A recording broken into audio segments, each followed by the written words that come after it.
দেশ জাতি এমন একটা অবস্থানে আমরা আছি এখন, এটা এক একজনের ব্যাখ্যা এক এক রকম হতে পারে। ভালো আছি না খারাপ আছি, আমার ব্যাখ্যা হলো আমরা আগে যা ছিলাম হাসিনার সময়, এখন কি অবস্থায় আছি। একটা জায়গায় ভালো আছি যে আমাদের পুলিশ উপদ্রব করে না, এই একটা জায়গায় ভালো আছি। আর কোনো দিক থেকে কিন্তু আমরা ভালো নাই। আমরা বাংলাদেশের জনগণ স্বস্তিতে নাই, শান্তিতে নাই, বরং একটা অস্বস্তির মধ্যে আমরা দিন কাটাচ্ছি। প্রিয় ভাইরা, যাই হোক, আমাদের নির্বাচন এটা আমরা আদায় করেছি অনেক যুদ্ধ করে, অনেক রক্তের বিনিময়ে, অনেক ত্যাগ তিতিক্ষার বিনিময়ে আমরা এই নির্বাচন আমরা আদায় করেছি। আমাদের কিন্তু এই নির্বাচন কেউ দান করে নাই। বাংলাদেশের স্বাধীনতা আমাদেরকে কেউ দান করে নাই, এই নির্বাচন আমাদেরকে কেউ দান করে নাই।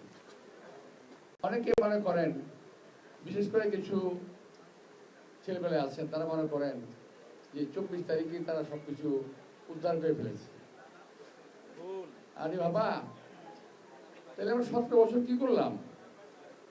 17 বছর দেশের মানুষ যে আমাদের 5000 কর্মী গুম হলো, 4000 শাহাদাত বরণ করলো, আমরা যে বছর পর বছর জেল খাটলাম, কি করেছি আমরা? আমরা তোমাদের পায়ের তলার মাটি শক্ত করেছি, এটা বুঝতে হবে। একটা ফাউন্ডেশনের মধ্যে দাঁড়িয়ে তোমরা আন্দোলন করেছো, সেই আন্দোলনকে আমরা সমর্থন দিয়েছি এবং সেই আন্দোলনে আমরা অংশগ্রহণ করেছি। হাসিনা পালিয়ে যাওয়া কিংবা তাড়ানোর জন্য শুধুমাত্র তোমাদের কৃতিত্ব, এইটা ভাবা অত্যন্ত ভুল। এটা দেশের মানুষের কৃতিত্ব। সারা দেশের জনগণ এই ব্যাপারে কাজ করেছে।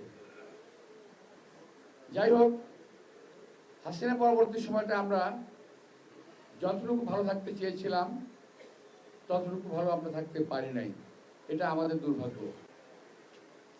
আমাদেরকে এখন ভালো থাকার জন্য আগামী নির্বাচনে ভোটে বিএনপিকে জয়যুক্ত করতে হবে। আমি বিএনপির একজন প্রতীকধারী একজন লোক, বিএনপির প্রতীক নিয়ে আপনাদের সামনে আসছি। আমাকে যদি ভোট দেন, এটা বিএনপির সঙ্গে যুক্ত হবে।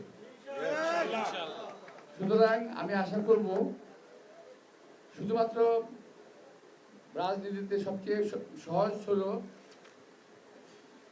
সবচেয়ে সহজ সমাবেশ, বক্তৃতা এবং মিছিল।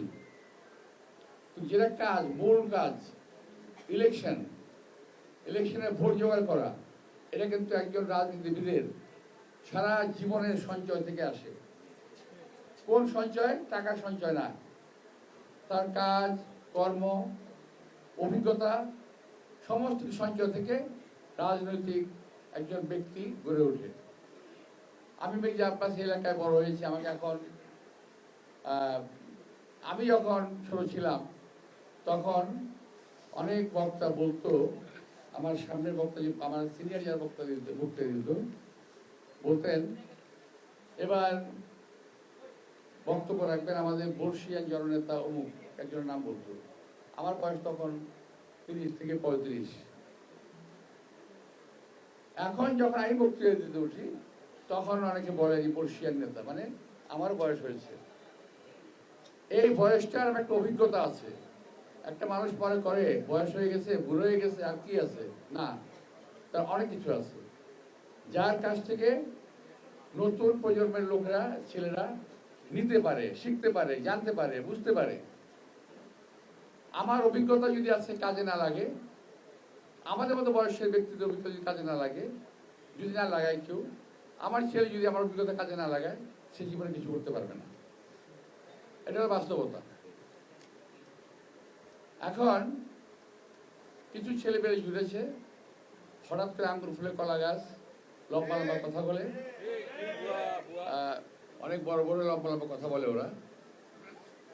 এবং কোনো কথা নাই, ঘুম থেকে উঠেই আল্লাহর নাম নেয় কিনা আমি জানি না ভাই, আমার নাম প্রথম নেয়।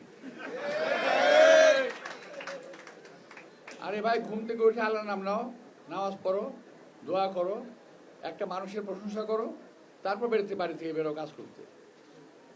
এখন ওরা শুরু করে আমার নাম নিয়ে। ভাই আপনি দেখেন, এখন যদি সোশ্যাল মিডিয়া খুলেন দেখবেন যে আমাকে বেদম বকাবকি উঠতেছে। পৃথিবীতে আর কোনো কাজ নাই মির্জা আব্বাসকে বকা ছাড়া। মির্জা আব্বাস এইটা, মির্জা আব্বাস সেটা। আরে ভাই, তুমি তো চাঁদপুর থেকে সেদিন আসছো বাংলাদেশে, ঢাকায়। আর এই যে আমার সামনে লোকগুলো বসা আছে, এরা বহুদিন যাবৎ এই এলাকায় বসবাস করে। তারা আমার সম্পর্কে যা জানে তুমি তার কিছুই জানো না। সুতরাং লম্বা লম্বা কথা বলো না। এলাকার গরিব দুঃখী মানুষ আমাকে চেনে, এলাকার অনেক ধনী মানুষ আমাকে চেনে, এলাকার ব্যবসায়ীরা আমাকে চেনে। এলাকার কোনো ব্যবসায়ী কোনোদিন বলতে পারবে না মতিঝিল হলো সারা বাংলাদেশের রাজধানী ঢাকা, ঢাকার রাজধানী মতিঝিল, আর ঢাকার রাজধানী ঢাকা ৮, যার অন্তর্ভুক্ত হল মতিঝিল থানা। এবং পুরা ঢাকা ৮ কিন্তু একটি ব্যবসায়িক হাব, একটা ব্যবসায়িক জোন। কোনো ব্যক্তি, ওই বিশেষ ব্যক্তি ছাড়া, যিনি এখানে অতিথি পাখি হয়ে এসেছেন, উনি ছাড়া এই ঢাকা শহরের কোনো ব্যক্তি বলতে পারবে না কোনো স্বার্থের জন্য মির্জা আব্বাসকে এক কাপ চা খাওয়াতে পারছে তারা। কোনো ব্যক্তি বলতে পারবে না ইনশাল্লাহ। আল্লাহর রহমতে আমি গর্ব করে বলতে পারি। তো যাই হোক, তো আপনাদেরকে অনুরোধ জানাবো, এই সমস্ত ব্যক্তিদের হাত থেকে দেশটাকে রক্ষা করতে হবে। আমরা যেমনি হাসিনার হাত থেকে দেশটাকে রক্ষা করেছিলাম, তেমনি এই সমস্ত অর্বাচীন বালকদের হাত থেকে দেশটাকে রক্ষা করতে হবে।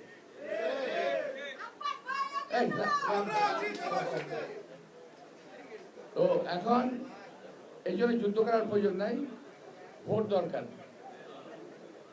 আন্দোলন করার প্রয়োজন নাই, ভোট দরকার। এই ভোটের জন্য আপনারা, আমার দুই দিকে যারা আছেন, বাঁ দিকে আছেন, ডান দিকে আছেন, সামনে আছেন, যারা আছেন, তারা যদি সত্যি সত্যি মনে করেন যে আপনারা আমাকে জয়লাভ করাবেন, তাহলে আমি শুধু বলছি যে আপনাদের ফিজিক্যাল কাজ করতে হবে। অর্থাৎ বাসায় বাসায় গিয়ে আমার সম্পর্কে, দল সম্পর্কে, দেশ সম্পর্কে তাদেরকে বোঝাতে হবে।